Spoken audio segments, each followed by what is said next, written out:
सभी छात्र छात्राओं को वेद तिवारी का नमस्कार। विद्यार्थियों, इसी तरह की मोटिवेशनल और UP PCS, other state PCS, RO ARO, UP police आदि परीक्षाओं के लिए हैंड राइटिंग नोट्स की वीडियो प्राप्त करने के लिए मेरे चैनल को सब्सक्राइब करना ना भूलें। इस चैनल के माध्यम से आप सभी विषयों के नोट्स की वीडियो प्राप्त कर सकते हैं बिल्कुल फ्री में, और पीडीएफ प्राप्त करने के लिए मेरे टेलीग्राम चैनल को ज्वाइन कर लीजिए।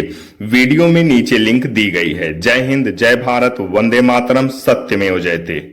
सभी छात्र छात्राओं को रूपा का नमस्कार। विद्यार्थियों, आप सभी का वेद सर के चैनल में स्वागत है। मैं रूपा आप सभी के समक्ष आज राष्ट्रपति की वीडियो लेकर आई हूं। उसके बारे में आज हम लोग पढ़ेंगे, जानेंगे क्या योग्यताएं हैं, कैसे निर्वाचित होती हैं, सभी के बारे में हम जानेंगे। तो आइए वीडियो स्टार्ट करते हैं। राष्ट्रपति शासन प्रणाली, इसको दो भागों में डिवाइड किया गया है। संसदीय शासन प्रणाली, अध्यक्षीय शासन प्रणाली। अध्यक्ष शासन प्रणाली में राष्ट्रपति सर्वे सर्वा है। संसदीय शासन प्रणाली में संसद सर्वोच्च है। प्रधानमंत्री कार्यपालिका, विधायिका, न्यायपालिका गवर्निंग बॉडी होती है। कार्यपालिका सरकार नीतियों का क्रियान्वयन करने वाला। विधायिका संसद जो विधि का निर्माण करे। न्यायपालिका जो निर्णय दे, उच्चतम न्यायालय। भारत में संसदीय शासन प्रणाली प्रचलित है। भारत का राष्ट्रपति नाम मात्र का कार्यपालक माना जाता है। वास्तविक शक्ति प्रधानमंत्री के हाथ में होती है। भारत का प्रथम नागरिक राष्ट्रपति होता है। तीनों सेनाओं का प्रमुख राष्ट्रपति है। अनुच्छेद 52 में भारत का एक राष्ट्रपति होगा, यह अनुच्छेद 52 में कहा गया है। अनुच्छेद 53 संघ की कार्यपालिका शक्ति राष्ट्रपति में निहित होगी, जिसका प्रयोग वह स्वयं संविधान के अनुसार करेगा या अपने अधीनस्थ मंत्रिपरिषद के सहयोग से करेगा, जिसका मुखिया प्रधानमंत्री होगा। अनुच्छेद 54 भारत का राष्ट्रपति अप्रत्यक्ष निर्वाचन का परिणाम होगा। निर्वाचक मंडल, लोकसभा के निर्वाचित सदस्य, राज्यसभा के निर्वाचित सदस्य, विधानसभा के निर्वाचित सदस्य, मनोनीत सदस्य व विधान परिषद सदस्य राष्ट्रपति के निर्वाचन में भाग नहीं लेते। 69वें एवं 70वें संविधान संशोधन द्वारा दिल्ली एवं पांडुचेरी को भी राज्य शब्द में शामिल किया गया है। अनुच्छेद 55 भारत का राष्ट्रपति अनुपातिक प्रतिनिधित्व प्रणाली एकल संक्रमणित मत पद्धति द्वारा चुना जाता है। विधायिका के मत का मूल्य एमएलए, राज्य की कुल जनसंख्या बटे विधान सदस्य के मत का मूल्य गुणे 1/1000 बराबर 1000। संसद सदस्य के मत का मूल्य विधानसभा के सदस्यों के मतों का कुल मूल्य बटे संसद सदस्यों की संख्या गुणे 1000। अनुच्छेद 56 राष्ट्रपति का कार्यकाल। राष्ट्रपति का कार्यकाल सामान्यतः 5 वर्ष का होता है, लेकिन इससे पूर्व भी वह अपना त्यागपत्र उपराष्ट्रपति को सौंप सकता है। उपराष्ट्रपति इसकी सूचना लोकसभा अध्यक्ष को देगा। अनुच्छेद 56 के चौथा राष्ट्रपति को महाभियोग की प्रक्रिया से हटाया जा सकता है, जिसका उल्लेख अनुच्छेद 61 में है। अनुच्छेद 57 भारत का राष्ट्रपति एक से अधिक बार पद पर निर्वाचित हो सकता है। अनुच्छेद 58 राष्ट्रपति पद के लिए योग्यताएं, वह भारत का नागरिक हो, वह 35 वर्ष की उम्र पूर्ण कर चुका हो, लोकसभा सदस्य बनने की योग्यता रखता हो, किसी लाभ के पद पर ना हो। अनुच्छेद 59 राष्ट्रपति पद के लिए वेतन एवं भत्ते।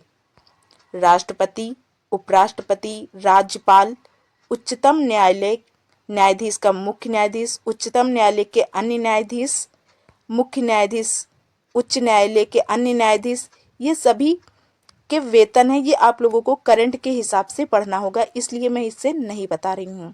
तो आगे बढ़ते हैं। वेतन एवं भत्ते का निर्धारण संसद विधि बनाकर करेगी। अनुच्छेद 60 राष्ट्रपति के लिए शपथ का प्रावधान। भारत का राष्ट्रपति उच्चतम न्यायालय के मुख्य न्यायाधीश के समक्ष शपथ ग्रहण करता है। मुख्य न्यायाधीश के अनुपस्थित होने पर कोई भी वरिष्ठ न्यायाधीश उसे शपथ दिलाएगा। अनुच्छेद 61 संविधान के उल्लंघन करने पर भी महाभियोग चलाया जा सकता है। महाभियोग की प्रक्रिया संसद के किसी भी सदन से शुरू की जा सकती है। प्रस्तावना संकल्प के रूप में होना चाहिए। प्रस्तावना 14 दिन पूर्व सूचना के लिए लाया जा सकता है। प्रस्तावना 2/3 बहुमत से पारित किया जाएगा। महाभियोग प्रक्रिया में राष्ट्रपति स्वयं उपस्थित होकर अपना बचाव कर सकता है। अनुच्छेद 62, यदि किसी कारणवश राष्ट्रपति का पद रिक्त हो जाए तो 6 माह के अंदर उसका पद भरा जाना चाहिए। राष्ट्रपति का पद रिक्त हो जाने पर उपराष्ट्रपति राष्ट्रपति के रूप में कार्य करेगा। यदि उपराष्ट्रपति का पद भी रिक्त हो तो भारत का मुख्य न्यायाधीश राष्ट्रपति के रूप में कार्य करेगा। एम हिदायतुल्ला एकमात्र न्यायाधीश रहे हैं जिन्होंने राष्ट्रपति के रूप में भी कार्य किया है। अनुच्छेद 63, उपराष्ट्रपति। भारत का एक उपराष्ट्रपति होगा। अनुच्छेद 64, उपराष्ट्रपति राज्यसभा का पदेन सभापति होता है। अनुच्छेद 65, राष्ट्रपति का पद रिक्त रहने पर उपराष्ट्रपति राष्ट्रपति के रूप में कार्य करेगा। अनुच्छेद 66, उपराष्ट्रपति का निर्वाचन मंडल सिर्फ संसद सदस्य उपराष्ट्रपति का चुनाव करते हैं। संसद सदस्य, लोकसभा सदस्य, राज्यसभा सदस्य। अनुपातिक प्रतिनिधित्व प्रणाली, एकल संक्रमणित मत पद्धति।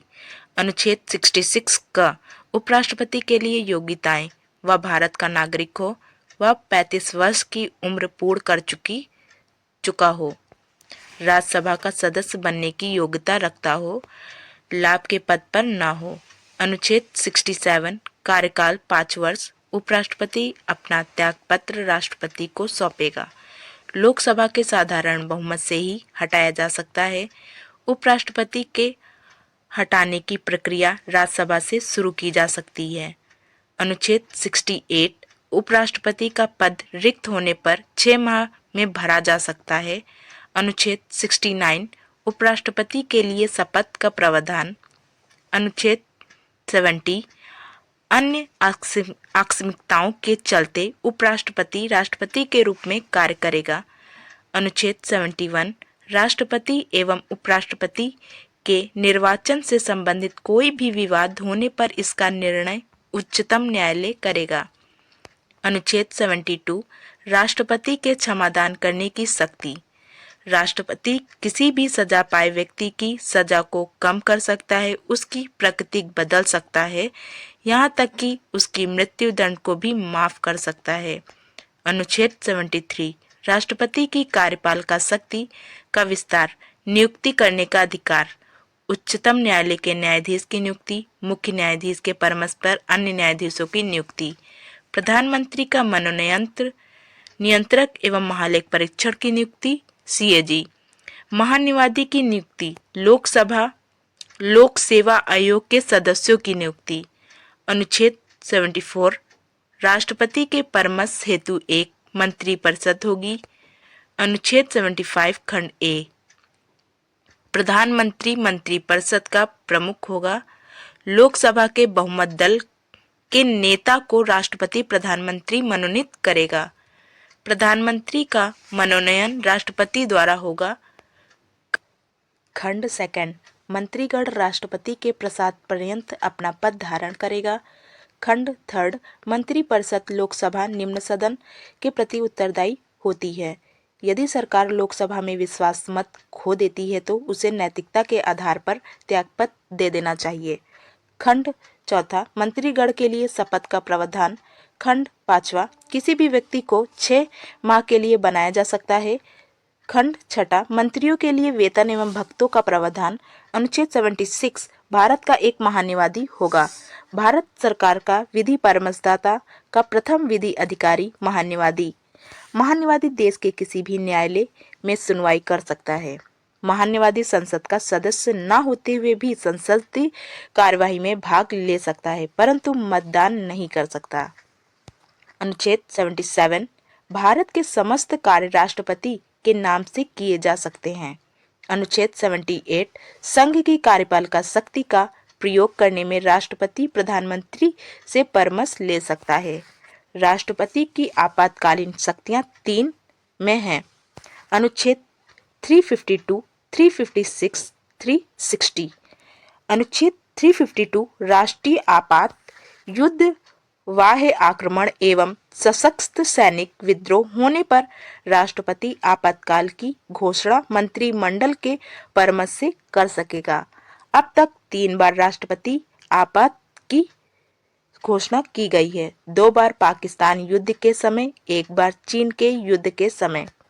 पाकिस्तान से युद्ध का समय 1962-1976, चीन से युद्ध का समय 1965।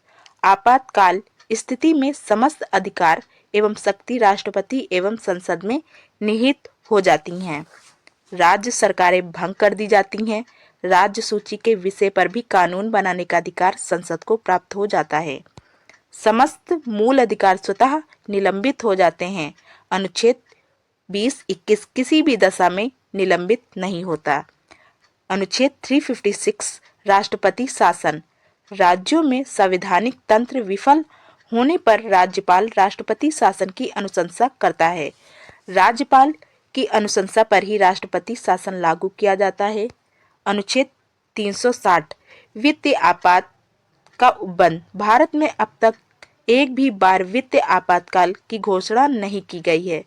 वित्तीय आपात से तात्पर्य यह है कि जब सरकार पूर्णतः आर्थिक रूप से कमजोर हो जाए, अध्यादेश जारी करने की शक्ति। अनुच्छेद 123 यह राष्ट्रपति विशेषाधिकार है। इसे राष्ट्रपति का विधिक अधिकार कहा जाता है। जब संसद सत्र में नहीं हो और ऐसी दशाएं उत्पन्न हो जाएं कि तुरंत विधि बनाना आवश्यक हो जाए तो राष्ट्रपति अध्यादेश जारी कर सकता है। यह अध्यादेश उतना ही प्रभावी होगा जितना कि संसद द्वारा बनाई गई विधि। जैसे ही संसद सत्र में आएगी, अध्यादेश संसद में पेश किया जाएगा। 6 सप्ताह में निष्प्रभावी हो सकता है। राष्ट्रपति अध्यादेश को वापस भी ले सकता है। संविधान में राज्यपाल के बारे में पढ़ेंगे, किस अनुच्छेद में है, क्या इसकी विशेषता है, कैसे इसकी नियुक्ति होती है, इन सभी के बारे में आज हम चर्चा करेंगे। तो आइए वीडियो ध्यान से देखते व सुनते हैं। अनुच्छेद 153 राज्यपाल प्रत्येक राज्य में एक राज्यपाल होगा। 2 या 2 से अधिक राज्यों का राज्यपाल भी बनाया जा सकता है। अनुच्छेद 154 राज्य की कार्यपालिका शक्ति राज्यपाल में निहित होगी, जिसका प्रयोग वह स्वयं संविधान के अनुसार करेगा अथवा मंत्रिपरिषद के परामर्श से करेगा, जिसका मुखिया मुख्यमंत्री होगा।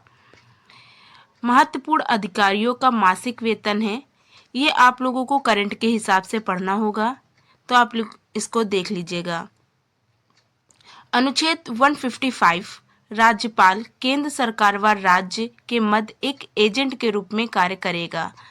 अनुच्छेद 156 राज्यपाल की नियुक्ति का प्रावधान। राज्यपाल केंद्र सरकार द्वारा नामित कोई भी व्यक्ति हो सकता है। राज्यपाल की नियुक्ति राष्ट्रपति करेगा। राज्यपाल का कार्यकाल 5 वर्ष का होता है। राज्यपाल को 5 वर्ष से पूर्व भी हटाया जा सकता है अथवा वह अपना त्यागपत्र राष्ट्रपति को देता है। अनुच्छेद 157 राज्यपाल पद के लिए योग्यताएं क्या होती हैं, इसकी योग्यताएं जानेंगे। वह भारत का नागरिक हो, वह 35 वर्ष की उम्र पूरी कर चुका हो, किसी प्रकार से लाभ के पद पर ना हो, वह राज्य विधानसभा का सदस्य चुने जाने योग्य हो। अनुच्छेद 158 राज्यपाल सदन के किसी भी सदन का सदस्य नहीं हो सकता है, ना तो संसद का सदस्य होगा, ना ही विधानमंडल का। राज्यपाल राष्ट्रपति के प्रति उत्तरदायी होता है। राज्यपाल का वेतन एवं भत्ता राज्य की संचित निधि से दिए जाएंगे। राज्यपाल के कार्य मुख्यमंत्री की नियुक्ति करना। मुख्यमंत्री के परामर्श से अन्य मंत्रियों की नियुक्ति राज्यपाल करेगा। राज्यों में संवैधानिक तंत्र विफल हो जाने पर राष्ट्रपति शासन की मांग राज्यपाल द्वारा की जाती है। अध्यादेश जारी करने की शक्ति अनुच्छेद 213 में है। आज संविधान में उच्चतम न्यायालय पढ़ेंगे, तो आइए वीडियो ध्यान से देखते व सुनते हैं। उच्चतम न्यायालय अनुच्छेद 124 से 147 तक है। भारत में पहली बार उच्चतम न्यायालय का गठन कलकत्ता में 1773 के रेगुलेटिंग एक्ट के द्वारा किया गया है। चार्टर का मतलब राजज्ञा होता है। अनुच्छेद 124 भारत का एक उच्चतम न्यायालय होगा। इसमें न्यायाधीशों की संख्या कितनी होगी इसका निर्णय संसद विधि बनाकर करेगी। वर्तमान में एक मुख्य न्यायाधीश होगा। मुख्य न्यायाधीश भारत का सर्वोच्च न्यायालय के 91वें मुख्य न्यायाधीश संजीव खन्ना हैं। अनुच्छेद 124 का प्रथम, मुख्य न्यायाधीश की नियुक्ति राष्ट्रपति द्वारा की जाएगी। अन्य न्यायाधीशों की नियुक्ति राष्ट्रपति मुख्य न्यायाधीश के परामर्श से करेगा। संविधान का संरक्षण उच्चतम न्यायालय को कहा जाता है। अनुच्छेद 124 का सेकंड, उच्चतम न्यायालय का न्यायाधीश 65 वर्ष की उम्र तक अपने पद पर रह सकता है, अर्थात न्यायाधीश की सेवानिवृत्ति आयु 65 वर्ष है। न्यायाधीश राष्ट्रपति को संबोधित कर अपना त्यागपत्र दे सकता है। अनुच्छेद 124 का चौथा और पांचवा, उच्चतम न्यायालय के न्यायाधीशों को हटाए जाने की प्रक्रिया का उल्लेख है। न्यायाधीश को सिर्फ 2 आधारों पर हटाया जा सकता है: सिद्ध कदाचार, संविधान का उल्लंघन। हटाए जाने के लिए विशेष प्रस्ताव की आवश्यकता होती है, जो संसद को दोनों सदनों द्वारा 2/3 बहुमत से पारित होना आवश्यक है। अनुच्छेद 124 का 7, उच्चतम न्यायालय का न्यायाधीश सेवानिवृत्त हो जाने के बाद भारत के किसी भी न्यायालय में वकालत नहीं कर सकता। अनुच्छेद 125 उच्चतम न्यायालय के न्यायाधीशों के वेतन एवं भत्ते का उल्लेख है। जैसे संसद विधि बनाकर निर्धारित करे, क्योंकि विधि बनाने का अधिकार संसद को है।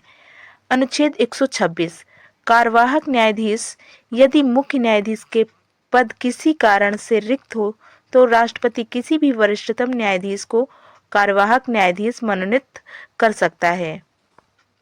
अनुच्छेद 127 तदर्थ न्यायाधीश, जब न्यायालय के किसी सत्र को चलाने के लिए आवश्यकता न्यायाधीशों की संख्या पूरी न हो रही हो तो तदर्थ न्यायाधीशों की नियुक्ति की जाती है। पीठ, खंडपीठ 3 जज, पूर्ण पीठ 5 जज, विशेष पीठ 9 जज, इनके खिलाफ अपील नहीं की जा सकती। अनुच्छेद 128 सेवानिवृत्त न्यायाधीशों के भी उच्चतम न्यायालय की बैठकों में आमंत्रित किया जा सकता है। अनुच्छेद 129 उच्चतम न्यायालय एक अभिलेख न्यायालय होगा। इसकी समस्त कार्यवाही लिखित रूप में होगी। इसे अपनी अवमानना के लिए दंड देने की शक्ति है। न्यायालय अवमानना के लिए 2000 रुपये का जुर्माना व 6 माह की सजा होती है। अनुच्छेद 130 उच्चतम न्यायालय दिल्ली में स्थित होगा। मुख्य न्यायाधीश राष्ट्रपति के परामर्श से इसे कहीं पर स्थानांतरित कर सकता है। 131 उच्चतम न्यायालय का प्रारंभिक क्षेत्राधिकार, जब कोई विवाद संघ व राज्य क्षेत्र के बीच, जब कोई विवाद 2 या 2 से अधिक राज्यों के बीच हो, जब संघ व कोई राज्य एक तरफ बाकी अन्य दूसरी तरफ।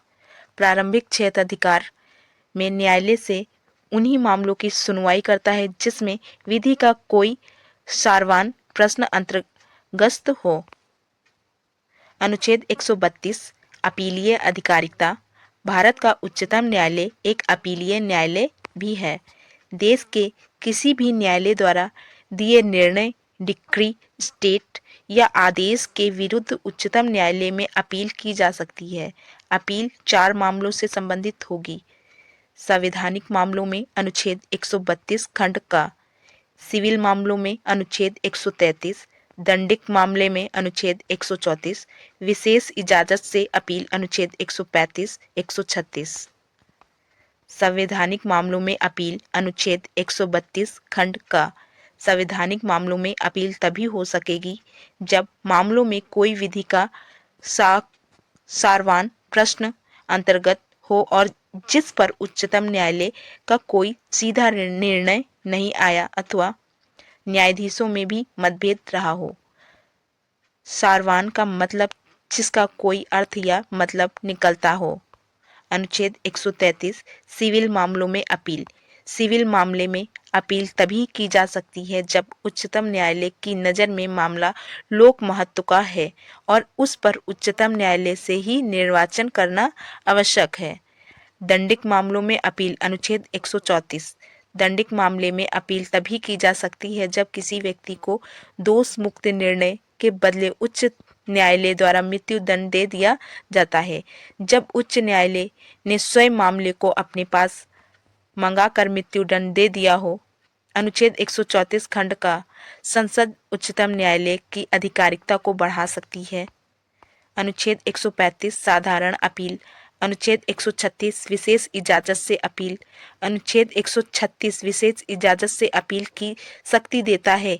यह उच्चतम न्यायालय को सर्वाधिक शक्ति प्रदान कर सकता है। अब अपील किसी भी निर्णय, डिक्री या आदेश के विरुद्ध की जा सकेगी, चाहे वह अंतिम हो अथवा नहीं। अनुच्छेद 137 उच्चतम न्यायालय पुनरावलोकन शक्ति।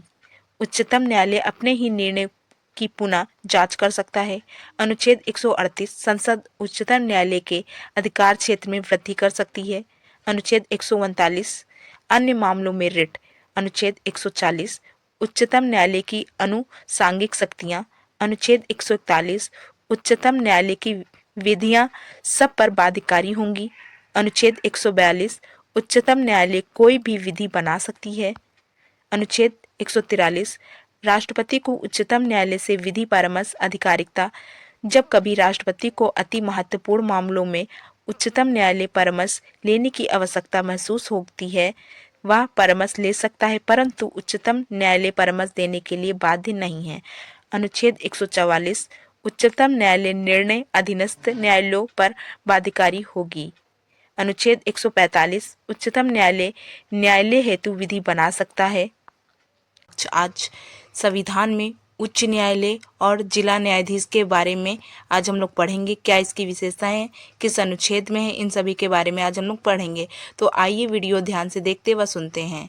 अनुच्छेद 214 से 232 तक है उच्च न्यायालय। अनुच्छेद 214 प्रत्येक राज्य में एक उच्च न्यायालय होगा। वर्तमान में कुल 21 से बढ़कर 25 उच्च न्यायालय हो गए हैं। दिल्ली एकमात्र ऐसा केंद्र शासित प्रदेश है जिनके पास अपना उच्च न्यायालय है। वर्तमान में 6 उच्च न्यायालय ऐसे हैं जिनका अधिकार क्षेत्र 1 से अधिक राज्यों पर है। सबसे अधिक अधिकार क्षेत्र वाला उच्च न्यायालय गुवाहाटी उच्च न्यायालय है। 7 राज्यों में पूर्वोत्तर भारत, जिसे हम 7 सिस्टर के नाम से जानते हैं, असम, मेघालय, मणिपुर, मिजोरम, नागालैंड, अरुणाचल प्रदेश, त्रिपुरा। मुंबई उच्च न्यायालय महाराष्ट्र, दादर नगर हवेली, गोवा, दमन दीव। कोलकाता उच्च न्यायालय पश्चिम बंगाल, अंडमान निकोबार। मद्रास उच्च न्यायालय तमिलनाडु, पांडुचेरी। केरल उच्च न्यायालय केरल, लक्षद्वीप। चंडीगढ़ उच्च न्यायालय पंजाब, हरियाणा, चंडीगढ़। गुवाहाटी उच्च न्यायालय में न्यायाधीशों की संख्या सबसे कम है। इलाहाबाद उच्च न्यायालय में न्यायाधीशों की संख्या सर्वाधिक है। किसी भी राज्य में उच्च न्यायालय स्थापित करने का अधिकार संसद को है। अनुच्छेद 215 उच्च न्यायालय एक अभिलेख न्यायालय है। अनुच्छेद 216 उच्च न्यायालय में एक मुख्य न्यायाधीश होगा व अन्य न्यायाधीश होंगे। उच्च न्यायालय के मुख्य न्यायाधीश की नियुक्ति राष्ट्रपति उच्चतम न्यायालय के मुख्य न्यायाधीश के परामर्श से करेगा। अन्य न्यायाधीशों की नियुक्ति राष्ट्रपति उच्चतम न्यायालय के व उच्च न्यायालय के मुख्य न्यायाधीश के परामर्श से करेगा। अनुच्छेद 217 उच्च न्यायालय के न्यायाधीश हेतु योग्यताएं। क्या है इसकी योग्यताएं, देखते हैं। वह भारत का नागरिक हो, वह भारत राज्य क्षेत्र में 10 वर्ष तक न्यायिक पद पर रह चुका हो या उच्च न्यायालय में 10 वर्ष तक अधिवक्ता रहा हो। इसमें उम्र का कोई प्रावधान नहीं है। अनुच्छेद 217 का उच्च न्यायालय के न्यायाधीश का स्थानांतरण उच्चतम न्यायालय के मुख्य न्यायाधीश के द्वारा ही किया जाएगा। उच्च न्यायालय के न्यायाधीश 62 वर्ष की आयु तक अपना पद ग्रहण कर सकते हैं। राष्ट्रपति को संबोधित कर अपना त्यागपत्र सौंप सकते हैं। अनुच्छेद 218 उच्च न्यायालय के न्यायाधीश को उसी रीति से हटाया जा सकता है जिस रीति से उच्चतम न्यायालय के न्यायाधीश को हटाया जा सकता है। अनुच्छेद 219 उच्च न्यायालय के न्यायाधीशों के लिए शपथ का प्रावधान है। अनुच्छेद 220 उच्च न्यायालय के न्यायाधीश सेवानिवृत्त हो जाने के बाद उस उच्च न्यायालय में वकालत नहीं कर सकते हैं, अन्य कहीं भी वकालत कर सकते हैं। अनुच्छेद 221 उच्च न्यायालय के न्यायाधीशों के लिए वेतन एवं भत्तों का प्रावधान है। राज्य की संचित निधि से दिए जाएंगे। संसद विधि बनाकर वेतन में वृद्धि कर सकती है। अनुच्छेद 222 राष्ट्रपति उच्चतम न्यायालय के मुख्य न्यायाधीश के परामर्श से उच्च न्यायालय के न्यायाधीश का स्थानांतरण एक उच्च न्यायालय से दूसरे उच्च न्यायालय में कर सकता है। अनुच्छेद 224 जब कार्यभार ज़्यादा हो जाए तो राष्ट्रपति अतिरिक्त न्यायाधीश की नियुक्ति कर सकता है। अतिरिक्त न्यायाधीश का कार्यकाल 2 वर्ष का होता है। अनुच्छेद 224 का सेवानिवृत्त न्यायाधीशों को भी बैठकों में आमंत्रित किया जा सकता है। अनुच्छेद 225 उच्च न्यायालय के अधिकार क्षेत्र में परिवर्तन नहीं किया जा सकता है। आधिकारिकता में परिवर्तन करने का अधिकार संसद को है। अनुच्छेद 226 रिट अधिकारिकता 5 प्रकार की रिट जारी की जाती हैं। बंदी प्रत्यक्षीकरण, परमादेश, अधिकार प्रच्छा, उत्प्रेषण, प्रतिषेध। अनुच्छेद 227 उच्च न्यायालय अपने अधीनस्थ न्यायालय का सर्वेक्षण कर सकता है। अनुच्छेद 228 उच्च न्यायालय किसी भी मामले को जो अधीनस्थ न्यायालय में लंबित हो और उसमें कोई विधि का सारवान प्रश्न अंतर्गत हो उसे अपने पास मंगा सकता है। अनुच्छेद 229 उच्च न्यायालय के अधिकारियों व सेवकों को उल्लेख व अन्य व्यय का उल्लेख है। अनुच्छेद 230 संसद विधि बनाकर उच्च न्यायालय का अधिकार क्षेत्र बढ़ा सकता है। अनुच्छेद 233 जिला न्यायाधीश की नियुक्ति उच्च न्यायालय का मुख्य न्यायाधीश व राज्यपाल जिला न्यायाधीश की नियुक्ति करता है। योग्यताएं: वह भारत का नागरिक हो, 7 वर्ष तक न्यायिक पद पर रहा हो, उसकी नियुक्ति की सिफारिश उच्च न्यायालय से की गई हो। अनुच्छेद 235 अधीनस्थ न्यायालयों का उल्लेख। जिला न्यायाधीश के स्थानांतरण का अधिकार सिर्फ उच्च न्यायालय को है। संघ राज्य क्षेत्र व जनजाति क्षेत्रों का प्रशासन। अनुच्छेद 239 से 244 का अनुच्छेद 239 संघ राज्य क्षेत्रों का प्रशासन राष्ट्रपति द्वारा देखा जाता है। अनुच्छेद 239 खंड ख राष्ट्रपति किसी राज्यपाल को निकटवर्ती संघ राज्य केंद्र शासित प्रदेश का प्रशासन नियुक्त कर सकता है। राज्यपाल को केंद्र शासित प्रदेश में प्रशासक कहा जाता है। दिल्ली में राज्यपाल को उपराज्यपाल कहा जाता है। अनुच्छेद 239 का संसद विधि बनाकर पांडुचेरी संघ राज्य क्षेत्र के लिए विधानमंडल का सृजन कर सकती है। अनुच्छेद 239 का ख प्रशासक को अध्यादेश जारी करने की शक्ति प्रदान करता है। अनुच्छेद 240 राष्ट्रपति अंडमान निकोबार, लक्षद्वीप, दादर नगर हवेली, दमन दीव के लिए शक्ति स्थापना हेतु नियम बना सकती है। अनुच्छेद 239 का 69वें संविधान संशोधन 1991 के द्वारा दिल्ली को एक अलग राज्य का दर्जा दिया गया, एनसीआर का दर्जा दिया गया। एकमात्र केंद्र शासित प्रदेश जहां राज्यपाल को उपराज्यपाल कहा जाता है। केंद्र शासित प्रदेश के मुख्यमंत्री की नियुक्ति राष्ट्रपति द्वारा किया जाएगा। अनुच्छेद 241 संसद विधि बनाकर उच्च न्यायालय की स्थापना केंद्र शासित प्रदेश में भी कर सकती है। राष्ट्रपति सर्वे सर्वा होता है। विद्यार्थियों, ऐसी ही वीडियो पाने के लिए हमारे चैनल को सब्सक्राइब करना ना भूलें। जय हिंद, जय भारत, वंदे मातरम, सत्यमेव जयते।